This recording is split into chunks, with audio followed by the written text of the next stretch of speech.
A gente vai falar aí dessa década de 70, né, que acaba sendo, não dá para a gente dissociar, tem sido, assim, desde o segundo episódio desse álbum da Copa, né, dentro de um contexto do mundo mergulhado na Guerra Fria, né. Só para lembrar, na década de 60 a gente tinha vivido ali, finzinho da década de 50, né, Revolução Cubana, depois teve a invasão da Baía dos Porcos, teve a crise dos mísseis, escalonando ali a tensão em relação ao medo de um Armagedon nuclear. A gente vai ter também o assassinato de John Kennedy, né? Aquele dramático assassinato de John Kennedy, e tudo isso inserido dentro de um contexto de Guerra Fria. E é assim que a gente vai seguir aqui nos anos 1970, né? Porque a gente viu que a corrida armamentista e a corrida tecnológica, espacial, elas andaram meio que lado a lado, né? Tem aquela máxima de que um foguete é um míssil que não está carregando nenhuma ogiva, né? Seja nuclear ou não. Mas a tecnologia envolvida é basicamente a mesma, seja para você desenvolver algo que é teleguiado, algo que você vai conseguir ir conduzindo, seja remotamente ou não. Mas, como eu falei que a gente chegou ali no auge da tensão nuclear com a crise dos mísseis, as coisas vão começar a desacelerar, inclusive a partir daquele ponto crítico, né, que foi a crise dos mísseis. Mas se a gente for olhar como um todo, é de fato um momento de auge da Guerra Fria, pelo que passa a ser investido em relação à economia, a esforços de guerra mesmo, que a gente vai passar pela Guerra do Vietnã, que é um conflito violentíssimo, né, o grande conflito armado, né, da Guerra Fria, e vai ser também responsável pelo saldo positivo que a década vai deixar para a União Soviética dentro desse contexto de Guerra Fria, né? Porque os Estados Unidos realmente vão pagar bastante caro aí por terem se metido no Vietnã, né? E além disso, do contexto econômico, a gente vai começar a enxergar a influência do crescimento dos países do Oriente Médio, do crescimento econômico, a partir da organização, da coordenação do mercado dos países exportadores de petróleo, e a gente vai começar, inclusive, olhando esse evento, né, que vai ser a primeira crise do petróleo, ali em 1973, que vai rolar a partir do desdobramento de um conflito que é conhecido como a Guerra do Yom Kippur, né? Como eu falei, a região petrolífera do Golfo Pérsico, ela é descoberta no início do século ainda, né, em 1908. Mas, a partir dessa descoberta, a economia e a geopolítica mesmo, elas vão mudar para sempre, né, porque a gente percebe até hoje como há tensões, há muitos conflitos, alguns dos principais conflitos do nosso tempo ainda existem como eco de tudo isso que a gente está vendo aí do crescimento da força econômica dos países do Oriente Médio, ou da retomada, né? Porque se a gente for enxergar a história da humanidade como um todo, a força tecnológica, a vanguarda da descoberta científica, ela esteve muito mais associada aos países, aos povos, às nações da Ásia, do Oriente Médio, dá para a gente incluir aí, do que do Ocidente, né? Então, não chega a ser uma surpresa se a gente for ver a história da humanidade como um todo.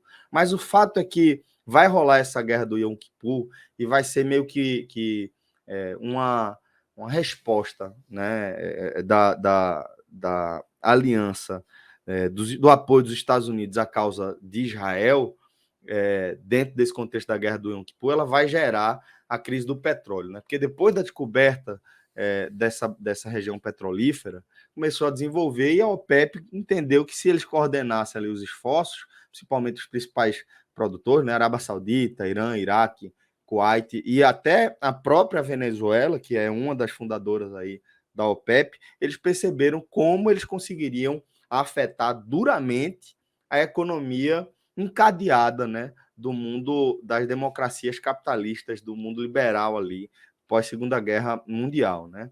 E a OPEP, ela vai, de fato, a partir de sua coordenação, acabar com a hegemonia de empresas petroleiras ocidentais que eram conhecidas como as Sete Irmãs. Aí tem Chevron, tem Mobil, tem a própria Shell ainda, faz parte disso aí, e a crise do petróleo vai atingir todo o mundo capitalista, inclusive o Brasil. Essa foto que a gente está vendo aí, essa fila gigantesca, inclusive no Brasil, né, a crise que afetou também o governo da ditadura militar ali, em 73, 74, e isso vai ser um efeito direto aí dessa crise do petróleo, tá?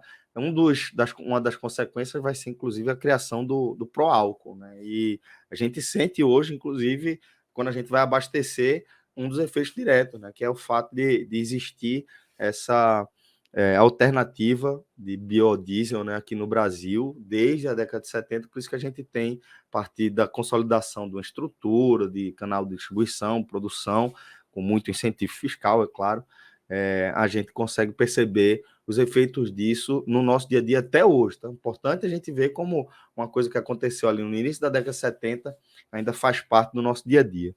Mas o fato é que, para além da crise gerada na economia capitalista pela crise do petróleo, e a gente tem que lembrar que os Estados Unidos eles são o principal potência, o motor, né, do bloco capitalista.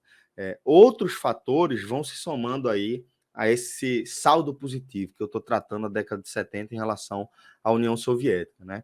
A gente vai ver, por exemplo, eclodirem vários movimentos de caráter marxista, independentista, como, por exemplo, a Revolução dos Cravos, que aconteceu no dia 25 de abril de 1974, né, que foi um movimento popular, como eu disse, de caráter marxista, e que derrubou a ditadura, o período que ficou conhecido, né, a ditadura como a ditadura do Estado Novo português. Né? Não é o Estado Novo do Brasil, inclusive é anterior, que tinha começado em 1932, através do governo fascista de Antônio Salazar. Né? O salazarismo.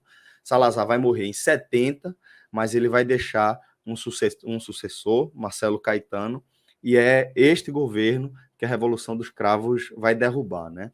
E além de derrubar, é bem interessante, inclusive, tá? A história da Revolução dos Cravos, que dá início à Revolução, efetivamente, no dia 25 de abril de 74, é uma canção tocada nas rádios, que era proibida pelo regime, pela ditadura do Estado Novo, e assim que escutam a canção, essa era a senha para que vários movimentos vão à rua aí e consigam derrubar a ditadura do Estado Novo português.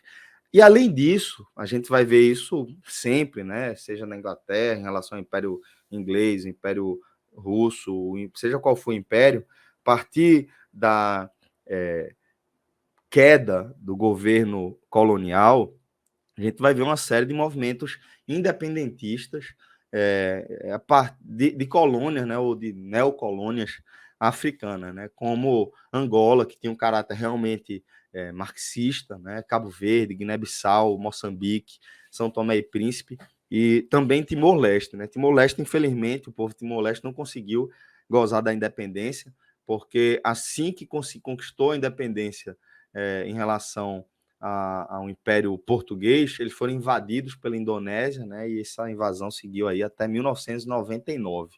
Então, a Revolução dos Cravos ela vai desencadear também uma série de movimentos independentistas, e muitos deles de caráter, de cunho marxista, de cunho socialista, e aliados ao bloco puxado pela União Soviética. Então, isso também caracteriza esse saldo positivo da União Soviética dentro da década de 70. Aí a gente vai precisar debruçar nosso olhar sobre o confronto, a guerra mais marcante da Guerra Fria, que é a Guerra do Vietnã, né? Que é conhecida no mundo ocidental como a Guerra do Vietnã, mas é importante a gente enxergar também o lado do povo que mais sofreu com a Guerra do Vietnã e que é o lado vencedor dessa história. E a Guerra do Vietnã lá não é conhecida como a Guerra do Vietnã, é conhecida como a Guerra Americana ou a Guerra de Resistência contra a América, né?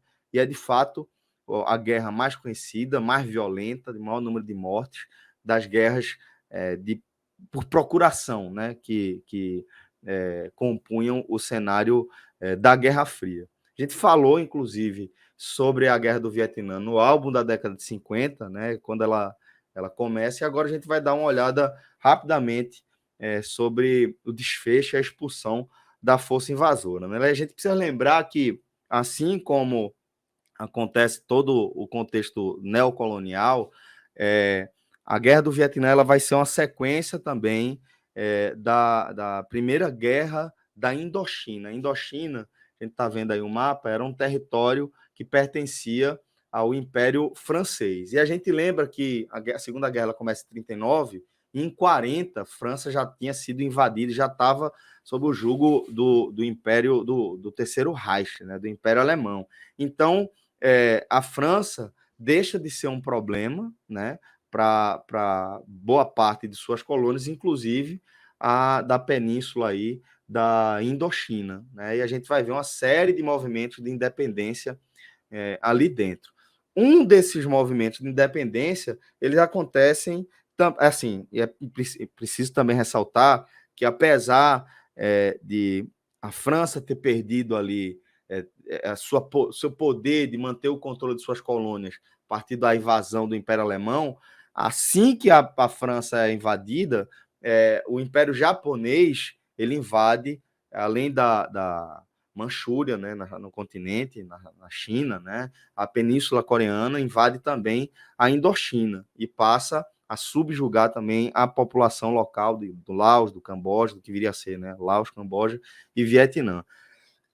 Quando o Japão capitula, né, quando ele sai da guerra depois das bombas de Hiroshima, Nagasaki e das bombas incendiárias sobre Tóquio, aí volta o contexto de luta pela independência e também pelo poder interno aí na Indochina.